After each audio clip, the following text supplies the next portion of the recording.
Todos prontos, disse o mestre, a comigo padecer. E acordando responderam o quê? Deus seja louvado. Sim, eis-nos prontos, Senhor, somos teus. Nós vamos ser leais, ó Jesus. Venha ajudar-nos a olhar para os céus e a ser templos teus de paz, amor e luz. Quando virmos ondas negras de tristeza sobre nós, eis-nos prontos a seguir-te. O que faremos? Então erga sua voz. Sim, eis-nos prontos, Senhor, somos teus. Nós vamos ser leais, ó Jesus. Venha ajudar-nos a olhar para os céus e a ser templos teus de paz, amor e luz. Muito em breve, quando ao mundo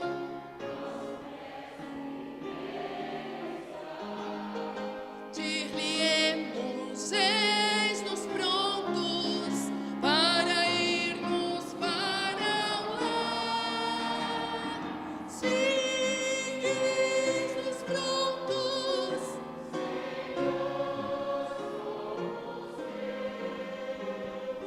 nós vamos ser leais, ó Jesus. Venha ajudar-nos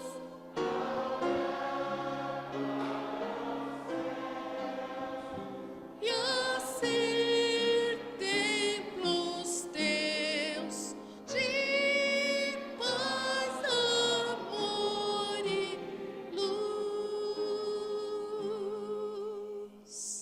Que o Senhor seja louvado.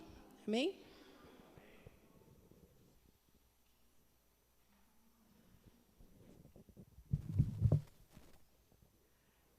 Uma boa noite a todos. Muito bom ver cada um de vocês aqui, viu? Louvado seja Deus, né? Convido agora aqueles que puderem, vamos nos ajoelhar para falarmos com o nosso Deus.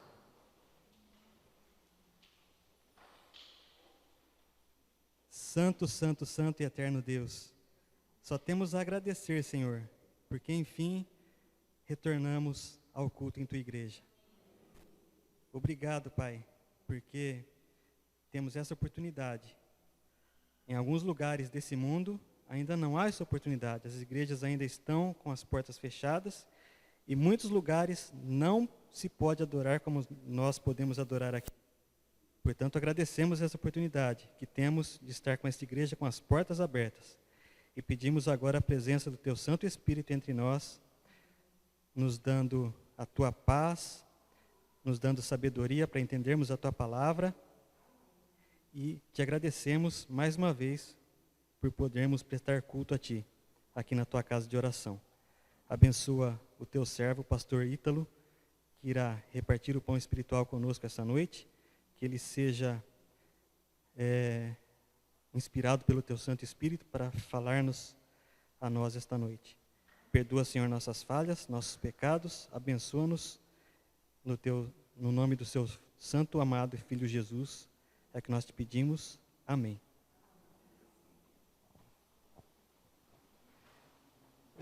Você que veio preparado com a sua oferta, o seu dízimo, ao soltar a música, pode trazer aqui à frente.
Confiar em Deus afeta a saúde do corpo e da mente? Pode aliviar dores físicas e até mesmo melhorar a resposta ao tratamento de doenças graves, como o câncer?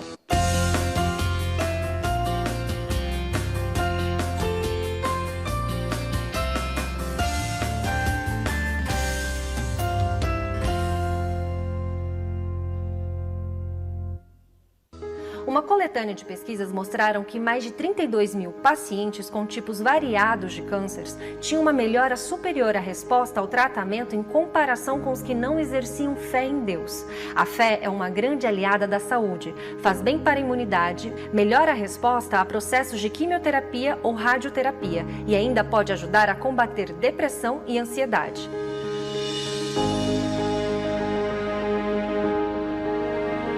Uma pesquisa realizada nos Estados Unidos relatou que mais de 1.000 médicos entrevistados disseram acreditar que a religião e a espiritualidade têm impacto significativo na saúde dos pacientes, constatando que fé e saúde estão em íntima relação. Outra curiosidade são os estudos recentes da UNB, que mostram que os pacientes que receberam orações, mesmo sem saber, têm melhora no quadro de doenças em comparação aos que não receberam. O simples ato de orar pode melhorar a imunidade e aliviar até mesmo dores físicas. Confiança em Deus é um remédio para a nossa saúde física, mental e espiritual. Confiança num ser superior, num ser que te criou, que te salvou, que te perdoa dia a dia e que te dá uma nova oportunidade e uma esperança de vida eterna. Isso nos traz uma paz, uma segurança, uma certeza para caminhar nessa vida de maneira segura, equilibrada, querendo honrá-lo, então cuidando também de nosso corpo, nossa saúde física em todos os aspectos. Ter Deus na vida, no coração, nos traz uma plenitude que nada pode substituí-lo. Você acabou de ver que confiança em Deus é um remédio fundamental, que acelera o processo de cura e restauração do corpo, aumenta a imunidade e melhora a resposta ao tratamento de inúmeras doenças.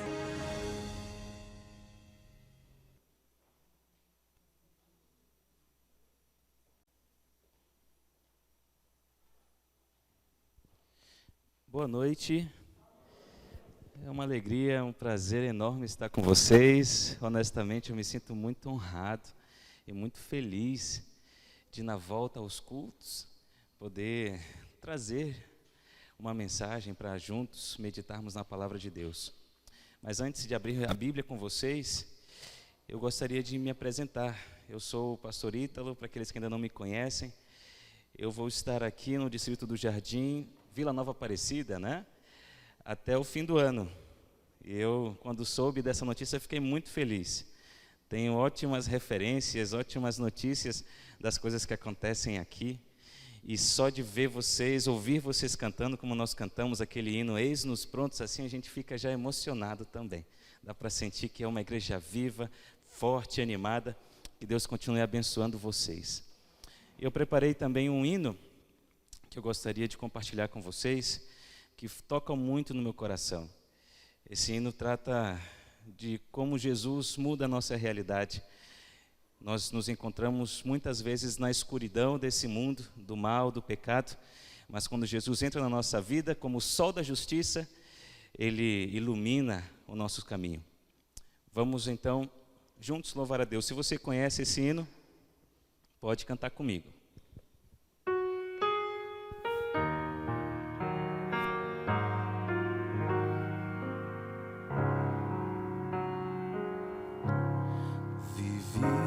Tão só na escuridão, buscando luz, porém em vão. Quebrado fui, ninguém me amou. Foi quando o sol me iluminou.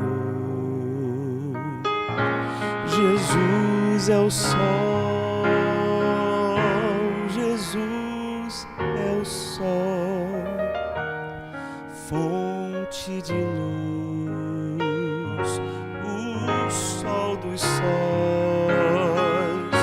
E se a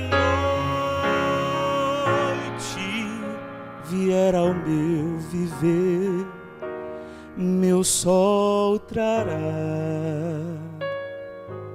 o amanhecer.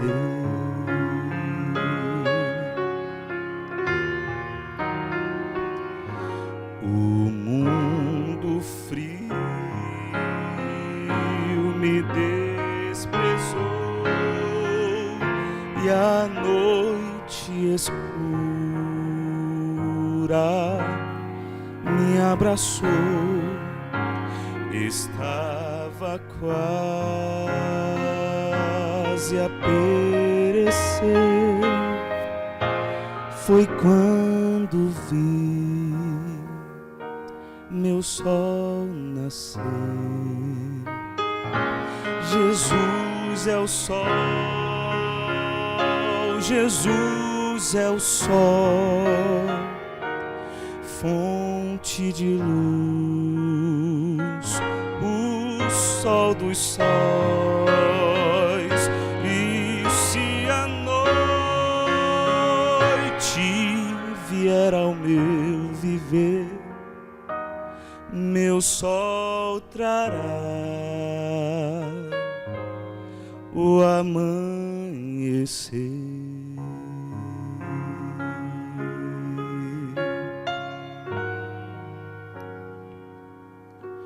O amanhecer.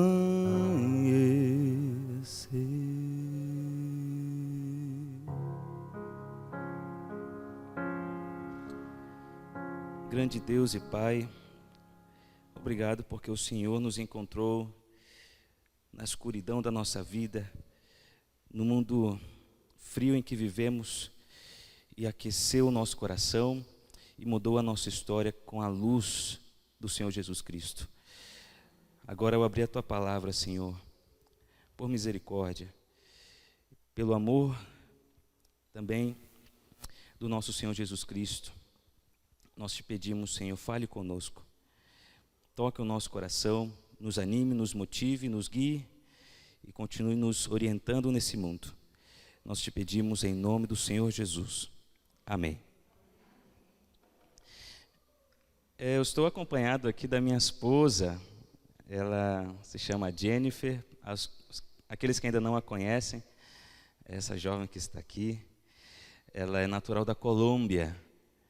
Eu a conheci na Venezuela, enquanto estudava teologia, e estamos casados há 4 anos. Ela tem sido minha auxiliadora idônea aí, neste ministério que estamos levando a cabo há pouco mais de 2 anos, aproximadamente. E a mensagem que eu trouxe para esta ocasião tem a ver bastante com o projeto evangelístico que estamos trabalhando já faz algum tempo. Para este 2º semestre, o nosso lema é esse aqui, ó: amigos de oração, transformando amigos em irmãos. É tão desafiador pregar o evangelho em condições normais Quanto mais agora, não é verdade? Nessa condição tão adversa, tão complicada que estamos. Mesmo assim, nós vamos perceber que, na verdade, ao invés de nós ficarmos preocupados com as dificuldades, nós podemos achar nas dificuldades grandes oportunidades. E a palavra de Deus hoje vai nos mostrar isso. Vamos ver se eu... Pronto, muito bem. Eu gostaria, antes de qualquer coisa, antes de abrir a Bíblia com vocês, tentar passar para vocês aqui uma das lições mais extraordinárias que eu aprendi enquanto estudava teologia no seminário lá na Venezuela. Isso daqui tem me ajudado muito a estudar a Bíblia. É conhecido como padrão bíblico. Todas as vezes que eu estudo a Bíblia agora, eu busco encontrar e às vezes eu acho alguns padrões bíblicos. E eu tenho certeza que vai ajudar você no seu estudo da Bíblia a partir de agora também. A Bíblia às vezes apresenta alguns padrões ou sequências de eventos que se repetem da mesma maneira. Por exemplo, aqui no livro de Juízes, logo que você abre no capítulo 2, do verso 11 ao 23, você encontra a seguinte sequência de eventos, e essa sequência vai se repetir ao longo de todo o livro. Acompanha comigo aí. Gostaria que você participasse. Em primeiro lugar, o povo ele se relaciona com nações de outros que adoravam outros deuses, e eles acabavam se casando com aquelas pessoas ali e passavam a adorar aqueles deuses também.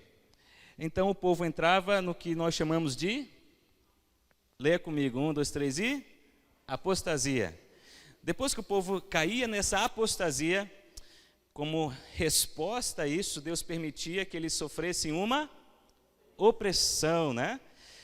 Isso daqui a gente vê no livro de Juízes também o tempo todo.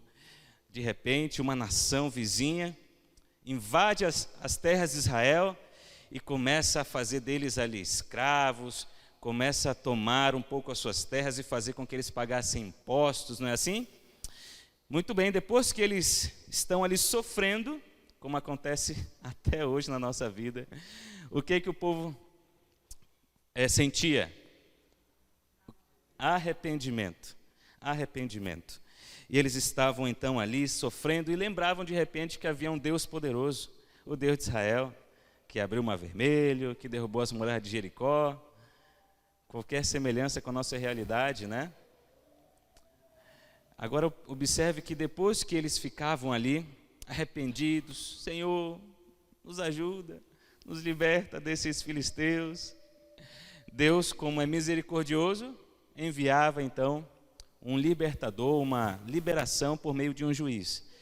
Ao longo do livro de Juízes, você vai ver que aparecem vários juízes, tem alguns mais famosos que outros. Quem lembra assim de um juiz bem famoso assim? Oi? Sansão, Gideão, esses são os mais famosos, né? Mas existiram outros vários. Tem até uma que foi, além de profetisa, Débora, muito bem, foi juíza também. O fato é que, quando Deus levantava um desses grandes homens e mulheres também de Deus, o povo era liberado daquele jugo e desfrutava de um período de descanso. Mas quando ele morria, a Bíblia diz que quando aquele juiz morria, o povo voltava lá para cima, lá para onde, ó? A apostasia começava, achei o laser, começava tudo de novo, não é assim?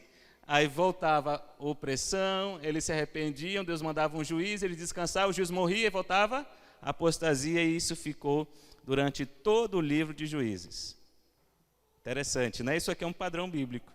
Isso nos dá muitas lições. Mas eu não vou me deter nesse padrão. É só para a gente entender o que é o padrão bíblico. Olha só esse outro exemplo aqui, lá do livro de Daniel. Nós percebemos tanto no capítulo 1, como no capítulo 3 e também no capítulo 6, que a mesma coisa se repete. Olha só. Em primeiro lugar, Deus permite que aqueles jovens passem por uma prova. Qual é a prova do capítulo 1? Dos alimentos. E a do capítulo 3? Isso, da estátua, né, da fornalha de fogo. E a do capítulo 6? da cova dos leões. Só que aqueles jovens, eles apresentavam o quê? Uma resistência. Resistiam àquela prova. E de maneira milagrosa, Deus lhes dava uma liberação. E depois que eles eram salvos ali por Deus, eles recebiam uma... Foi dessa maneira aqui que eles saíram de escravos para governadores de Babilônia. Interessante como eles chegaram ali como escravos. Lá no capítulo 6, Daniel já era o maior, ficava debaixo só do rei mesmo. E esse foi o padrão que o levou a esse posto de tanta honra, né? Ele resistia às provas e Deus lhe dava uma liberação e depois recebia uma recompensa. Ficou claro? Um padrão bíblico. São coisas que eventualmente a Bíblia mostra que se repetem. E isso tem, assim, uma lição muito importante para nós. Só que a gente não vai se deter nesse padrão aqui também. Eu resolvi ver com vocês aqui algo que nos chega de uma forma muito mais pessoal. Essa imagem aqui eu acho que vocês já identificaram. Onde está essa imagem aqui na Bíblia? Apocalipse capítulo 12. Vamos abrir lá?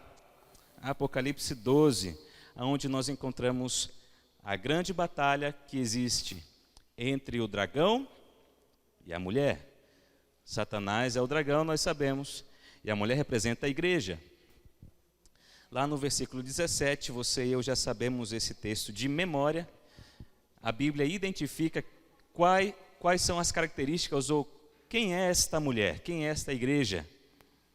Nós conhecemos o texto, na verdade, no verso 17, que diz lá: irou-se o dragão contra a mulher e foi pelejar com os restantes da sua descendência, os que guardam os mandamentos de Deus e a fé em Jesus. Muito bem, nós sabemos então que a mulher, o povo remanescente, é o povo que guarda os mandamentos e também tem a fé em Jesus, que segundo o Apocalipse 19, verso 10, é o quê? A fé em Jesus é o quê? O espírito de profecia. E nós sabemos que a Igreja Adventista do Sétimo Dia, ela não apenas guarda os mandamentos de Deus, mas também recebeu através do ministério de Ellen White o espírito de profecia, amém? Então nós temos convicção de que esse texto representa, ou melhor, faz com que nós sejamos hoje o povo remanescente de Deus. Mas nem sempre foi a Igreja Adventista, antes dela haviam outros que representavam esse remanescente. Eu queria voltar com você lá no passado e observar que houve, melhor dizendo, um povo ou algumas pessoas que na sua época representavam o povo de Deus, este remanescente, eles passaram por provas extraordinárias.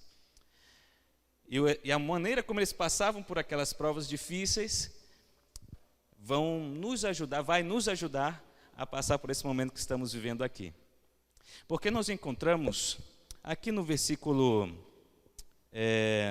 14, por exemplo, nós encontramos a seguinte cena, diz o seguinte: e foram dadas à mulher as duas asas da grande águia, para que voasse até o deserto, ao lugar aí onde é sustentado durante um tempo, tempos e metade de um tempo, fora da vista da serpente. Sabemos que essa linguagem profética, segundo o próprio versículo 6, significa que esta igreja ou esta mulher esteve resguardada longe das garras de Satanás por 1260 anos. Essa linguagem profética, tempo, tempos, metade de um tempo, traduzindo, o próprio verso 6 nos esclarece melhor. 1260 anos. Eu não quero me deter aqui com vocês quando começa esse período, quando termina. Não é essa a minha intenção. A minha intenção aqui é observar o que o remanescente de Deus esteve fazendo durante esse período de grande perseguição. Porque foi o período que nós conhecemos como da supremacia papal, não é verdade?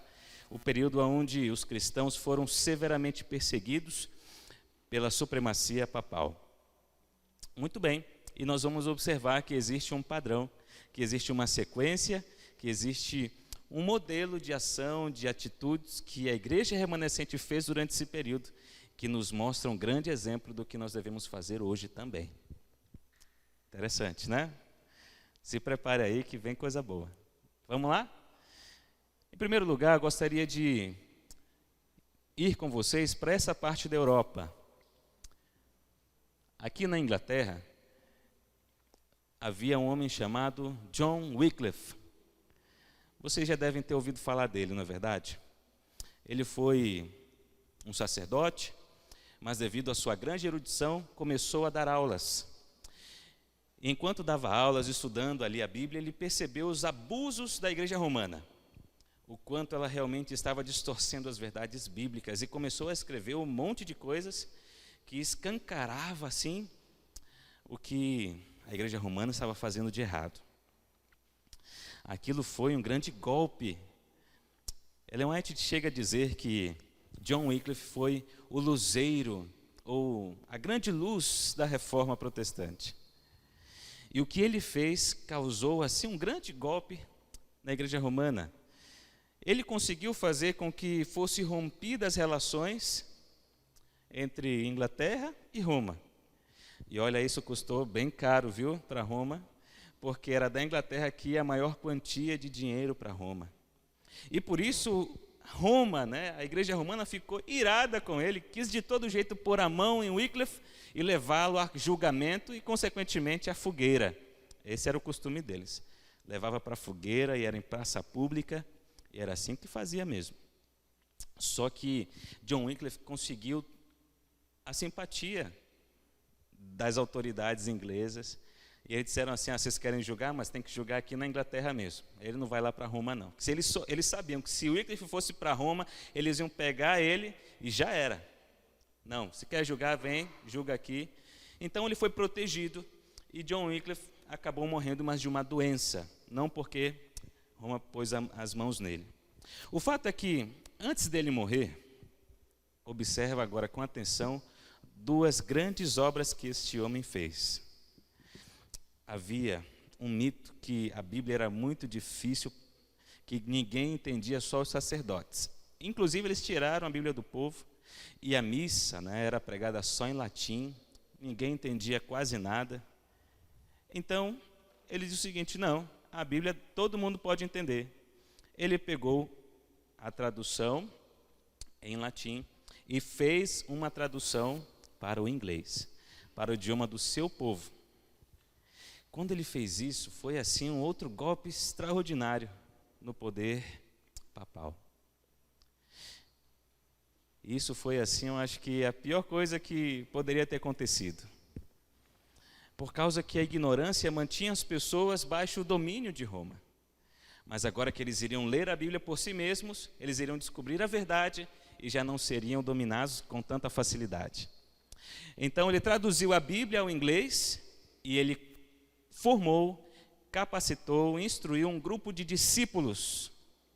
Essa foi a segunda grande obra que ele fez, chamados Lollardos, ou pregadores pobres, porque eles iam até descalços mesmo, com roupas simples, levando os livros de Wycliffe para todo lado.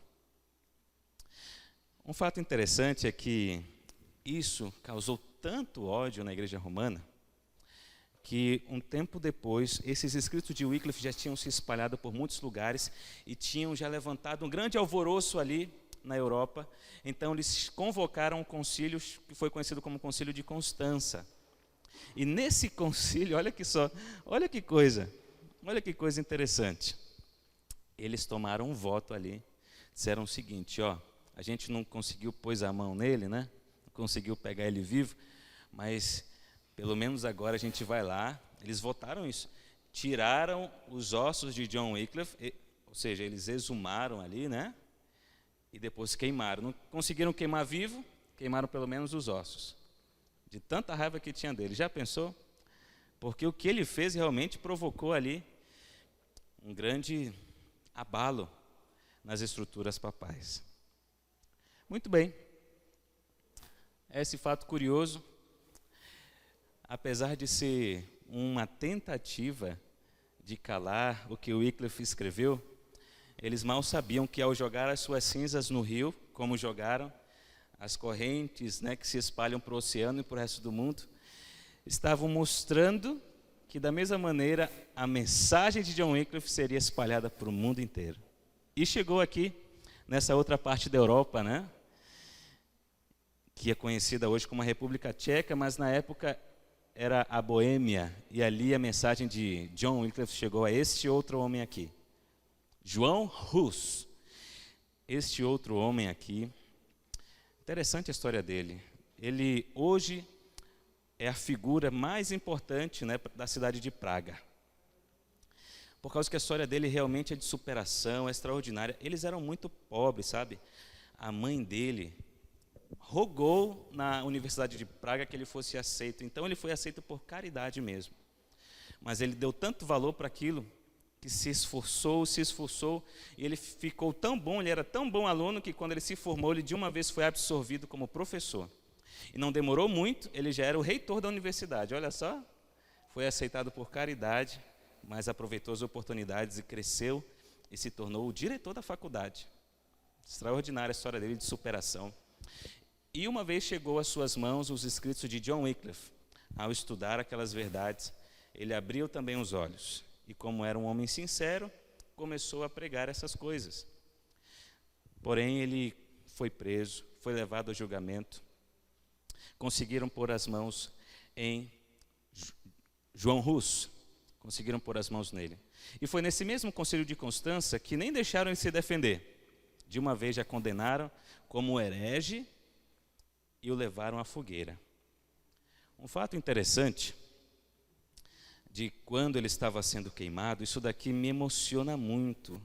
A primeira vez que eu ouvi isso aqui, deu um nó na garganta, encheu meus olhos de lágrima, porque realmente foi uma demonstração extraordinária de fé em Deus. A história diz que aqueles homens o levaram então para ser queimado.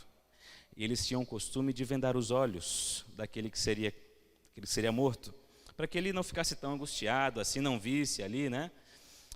Mas ele disse o seguinte: olha, não vendo os meus olhos, não precisa. Se eu tivesse medo, eu não estaria aqui. Eu teria negado, eu teria dito, não, isso daqui que eu escrevi, isso aqui que eu preguei, isso daqui eu vou abandonar isso aqui. Mas não, eu não estou aqui porque eu tenho medo, não. Então não precisa vendar os meus olhos. Tudo bem. Então ele foi amarrado ali. E isso, como vocês veem aí na foto, era feito em praça pública. Olha, várias pessoas estavam ali vendo, porque tinha que ser assim para dar o exemplo, né? O que acontecia com os hereges era isso aí. Todo mundo ficava com medo, assim, de se levantar contra a igreja de Roma. Mas o fogo então foi colocado. Os estalos da madeira começaram a aumentar. O povo ficava em silêncio, assim, porque esperava que em qualquer momento, quando o fogo começasse a tocar o corpo daquele homem, eles iriam ouvir aqueles gritos horríveis de dor. Quem se queimou sabe como é que dói, né? Mas eles se surpreenderam porque, à medida que o fogo ia crescendo, eles ouviram, ao invés de gritos de dor, a voz de João Hus louvando a Deus. Ele começou a cantar. Ellen White diz no livro Grande Conflito, a gente infelizmente não sabe a melodia, mas pelo menos a letra, ela diz: Jesus, filho de Davi, tem misericórdia de mim. Ele cantava e cantava, e a sua voz enchia o ar assim, e as pessoas assistindo aquilo começavam a tremer por causa da presença de Deus tão forte naquele homem, e eles esperavam que ele gritasse, mas não, ele estava louvando a Deus. E ele só parou de cantar, sabe quando? Quando o fogo atingiu as suas cordas vocais, aí não tinha mais como cantar, né? Mas até o último momento ele estava cantando, louvando a Deus. Extraordinário, não é? Sabe aquele texto que Jesus diz assim: a minha paz te dou, não como esse mundo a dá? Eu acho que a melhor maneira de entender esse texto é olhando para esse exemplo. Como posso ter paz num momento como esse? É algo sobrenatural, não tem como, só Deus mesmo. Mas antes dele morrer, ele fez duas grandes obras que o levou até aí. Que foi traduzir a Bíblia, olha só, na sua terra, no seu país, na Boêmia, não tinha a Bíblia também no idioma deles. Então, ele traduziu a Bíblia para o boêmio e formou um grupo de discípulos chamados os Zuzitas. E os Zuzitas continuaram, então, a sua obra. Pegaram seus escritos, o que ele fez, o que ele falou, e levaram adiante. E esses homens, esses Zuzitas, eles se espalharam e um grupo chegou especialmente aqui na Alemanha. Vocês já devem até saber de quem eu vou falar. Alemão, né? Esses aí, quem já leu O Grande Conflito sabe de quem eu vou falar. Mas antes de falar dele, eu queria falar de alguém que viveu aqui na Itália mesmo. Esse daqui não tinha como escapar muito mesmo, né? Porque ele estava pertinho de Roma. Ele estava numa cidade chamada Florência. E é esse homem aqui, para quem está procurando nome para o seu filho, esse aqui é um bom nome, ó. Girolamo Savonarola. Você acha? Este rapaz aqui, esse grande reformador, ele foi mártir também. Ele acabou morrendo na fogueira também. Mas eu queria falar dele porque ele foi conhecido como o mártir profeta, por causa que uma das suas frases parecia uma profecia que realmente se cumpriu. Uma das suas frases mais famosas, ele disse o seguinte: olha, não vai demorar mais 20 anos e vai aparecer alguém que fará tremer o trono papal. Ele disse isso. E de fato, não demorou tanto tempo, nem chegou a 20 anos e apareceu esse senhor aí, lá na Alemanha. A gente conhece a história dele, não é verdade? Martim Lutero. Ele também recebeu ali os escritos de João Hus, de John Wycliffe, e ele mesmo, com o seu estudo aprofundado do livro de Romanos, entendeu a justificação pela fé. Entendeu que não tinha cabimento um negócio que a igreja estava pregando, que a salvação era comprada. Através da venda de indulgências, a igreja se enriquecia. Então eles diziam o seguinte: olha, para você ter a salvação, perdão dos pecados, e até para tirar as almas dos que já morreram do purgatório e do inferno, só é você comprar essa indulgência aqui. A palavra indulgência significa perdão. Então, literalmente, a igreja estava vendendo perdão. Eram certificadozinhos assim. E então, Martinho Lutero seguia aquilo à risca. Ele era um fiel, devoto católico romano.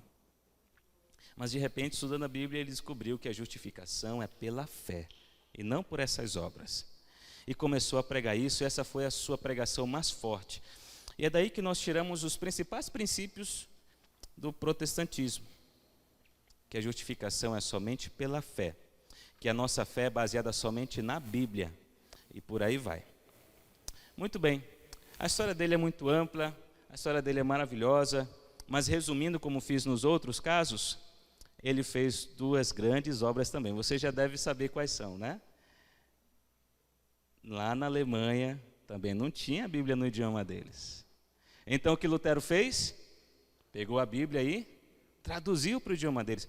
A intenção era muito clara. Enquanto o povo está na ignorância, eles são facilmente manipulados, são facilmente conduzidos. Mas se eles ouvirem a verdade por si mesmos, eles não vão ser enganados. Então eles precisam ter a Bíblia. Então John Wycliffe traduziu para o inglês, João Hus traduziu para o boêmio e Martinho Lutero traduziu para o alemão. E fez outra coisa importante. Lembra? A semelhança dos seus antecessores, Martinho Lutero formou um grupo de discípulos, que são até hoje conhecidos como os luteranos. Por aí a gente até encontra, né, algumas igrejas luteranas, grupos de discípulos, um grupo de discípulos. Você conseguiu perceber qual é o padrão que a história nos apresenta? O comportamento da igreja durante esse período de dificuldade, de perseguição. Conseguiu perceber? São duas coisas importantes que a igreja fazia, a semelhança do que Jesus também fez. Olha só, a igreja remanescente de Deus sempre buscou ter grande conhecimento da palavra de Deus e sempre foi capaz de preparar discípulos. Não é assim que eles viveram no passado? Para o seu tempo, eles eram remanescente de Deus. Para o nosso tempo, nós somos o remanescente de Deus. Para o seu tempo, eles enfrentaram provações, dificuldades, um período de desafio, que era desafiador pregar o Evangelho. Nós também. Mas o que eles fizeram no passado é o que nós devemos buscar fazer hoje. A Igreja Adventista deve ser conhecida e deve viver sempre como uma igreja que tem grande conhecimento de Deus e que tem possibilidades, capacidades de fazer discípulos. Essas são as duas grandes obras que o remanescente sempre fez. Não era isso que Jesus fazia também? Por isso, meus irmãos, nesse período de pandemia, né? A gente está vivendo aqui os nossos desafios como remanescente. É importante nós lembrarmos também que fazer parte não necessariamente quer dizer que somos. Se você é, a característica, ela vai se ressaltar. Se você quer ser também, esse é o ideal a se buscar. Grande conhecimento da palavra de Deus, e através disso você é capacitado para fazer novos discípulos. Entendeu? Se você estuda a Bíblia, você é alimentado pelo Espírito Santo ali, conhece a Jesus, e a semelhança dele, usando ele como modelo, você consegue fazer discípulos para ele. Queridos irmãos, esse é o nosso foco, esse é o nosso objetivo durante esse segundo semestre. Nós estamos nos aproximando já da volta do Senhor Jesus. A Igreja Remanescente de Deus, em períodos mais difíceis que o que nós estamos passando agora, se desenvolveu tão bem, não é verdade? Não ficou com medo, saiu, pregou, foi o que era para ser, cumpriu a sua missão. E nós? Vamos cumprir ou não? Vamos! É claro que sim. A gente cantou aquele hino no começo, eu escolhi ele de propósito porque ele fala disso. Você prestou atenção na letra do hino? Honestamente, eu tenho que me segurar para não chorar enquanto canto esse hino também. É tão forte, né? Jesus pergunta, eis-nos prontos? Ele faz essa pergunta, eis-nos prontos? Disse o mestre, há comigo padecer. E o que a gente responde? E acordando responderam, eis-nos prontos a morrer. Isso é tão forte. Martinho Lutero, todos esses homens no passado estavam realmente vivendo a letra dessa música. Se fosse necessário a morte, eles iriam até o final e morreriam pelas verdades. Não deixariam de pregá-las, apesar das dificuldades que passaram. Olha, se hoje nós estamos tendo dificuldades de chegar nas pessoas, de falar, de pregar, no tempo deles era bem mais difícil. Mas com o que eles tinham, com os recursos que eles encontraram, eles fizeram a obra. Havia recém-inaugurado ali a imprenta, né? Martinho Lutero não contou conversa. Foi logo imprimir a Bíblia dele ali, e o primeiro livro a ser impresso, nós sabemos, foi a Bíblia de Lutero. Então nós temos tantos recursos hoje, que estão aí surgindo, né? A gente deve aproveitar também. Enfim, nada deve impedir a nossa pregação, nada deve impedir o teu crescimento no conhecimento da palavra de Deus, e nada deve impedir que você faça novos discípulos. Essa foi, essa é e sempre será a característica do povo de Deus, do povo remanescente. Grande conhecimento da palavra de Deus e capacidade de fazer novos discípulos. E a gente sabe que isso é tão importante, não é a primeira vez que a gente fala desse assunto, né? E algumas pessoas até chegam assim, poxa pastor, eu quero, mas eu não sei como é que eu vou fazer isso, eu não sei nem por onde começar. Eu tenho vontade de fazer discípulos, eu tenho vontade de pregar o Evangelho, mas às vezes eu não sei por onde começar. Nesse dia 8 a gente vai mostrar esse projeto aqui, Amigos de Oração, transformando amigos e irmãos, aqui mesmo na igreja. Eu acredito que vai ser transmitido o grande lançamento desse projeto. E ali nós vamos aprender um passo a passo de como nós podemos, no nosso contexto, com os desafios que temos agora, inclusive com essa pandemia, fazer novos discípulos e crescer no conhecimento da palavra de Deus.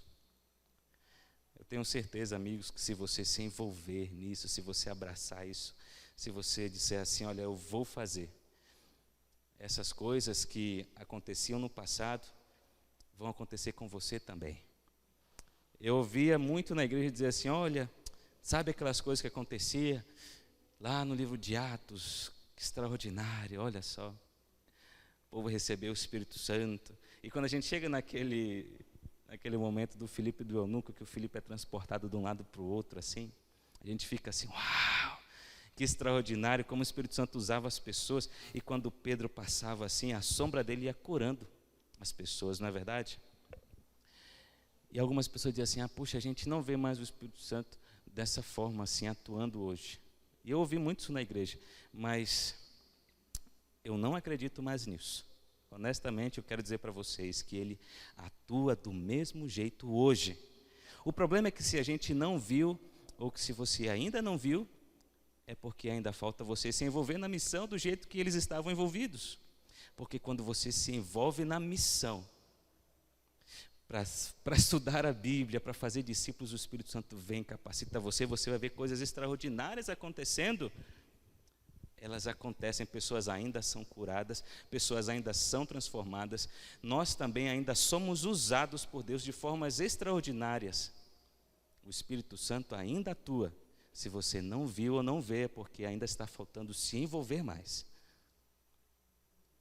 Por isso, meus irmãos, aqui está mais uma oportunidade de você abraçar e dizer assim, Senhor, eu vou me envolver nessa obra missionária.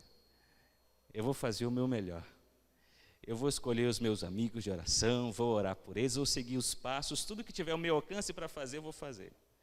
E olha, é tão simples, vocês vão ver que até uma criança consegue fazer, por isso que vai ter o amiguinhos de oração também. Né? Se vocês perceberem, é algo tão simples, que até as crianças vão fazer. Então, não perca. No próximo sábado estaremos aqui fazendo esse grande lançamento.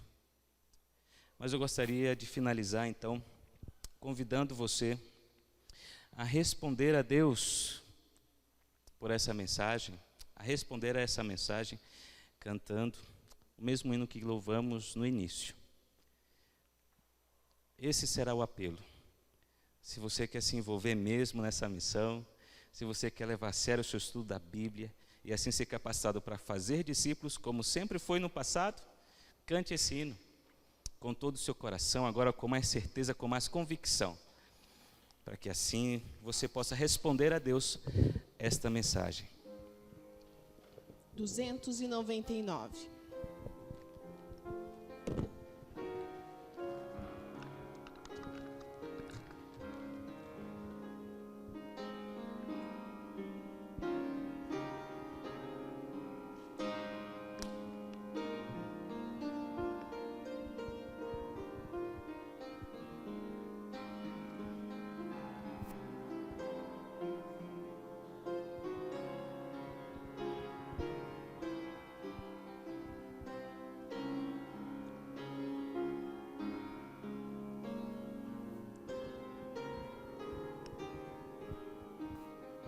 Todos prontos, Disse o mestre, a comigo padecer.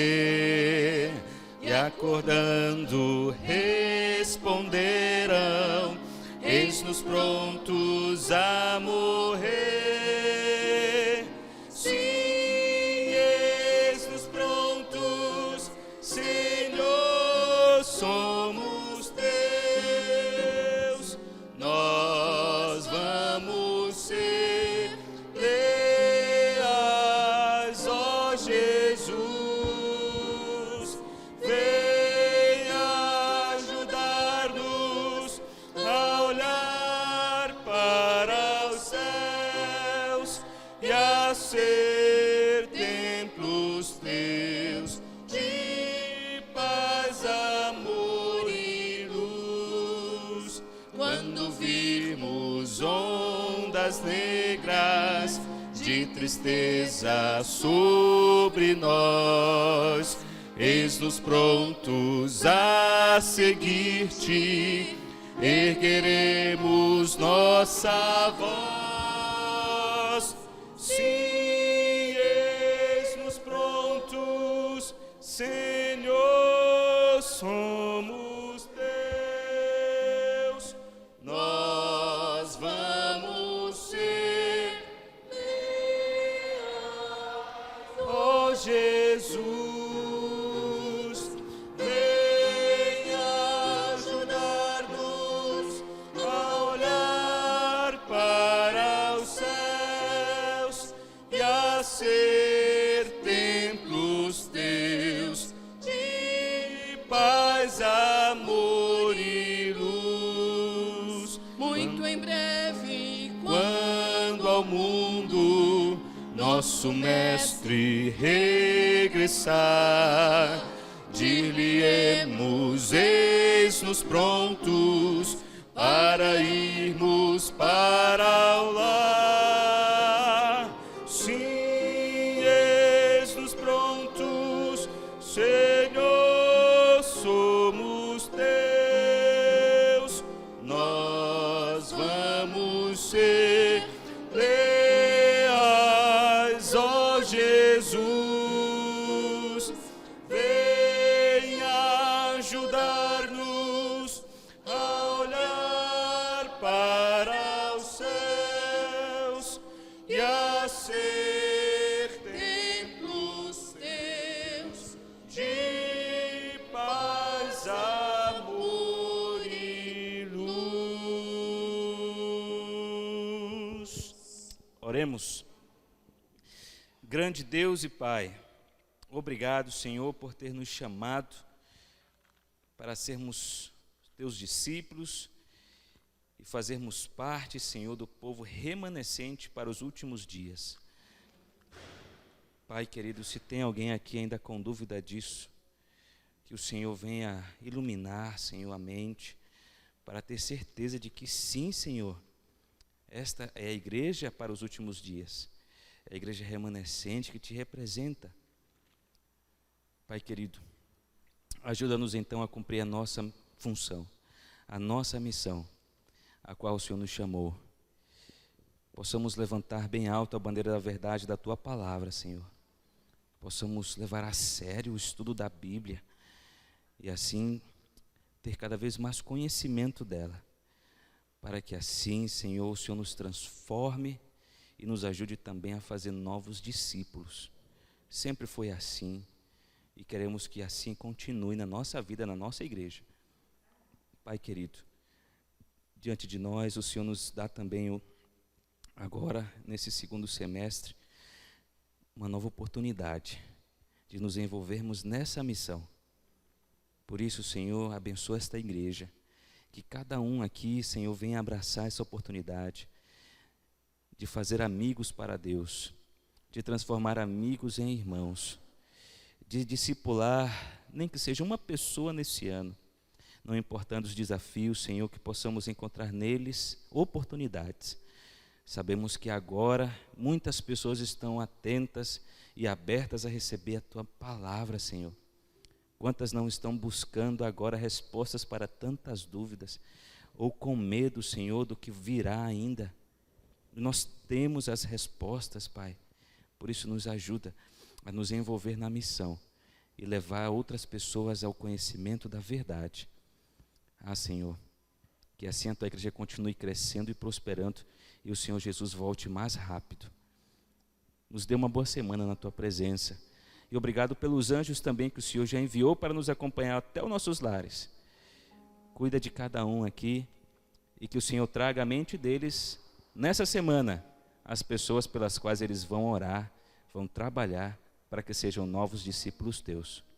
Pai querido, nos use com Teu Santo Espírito, nos usa poderosamente. Nós te pedimos, em nome de Jesus. Amém. fim de culto 607.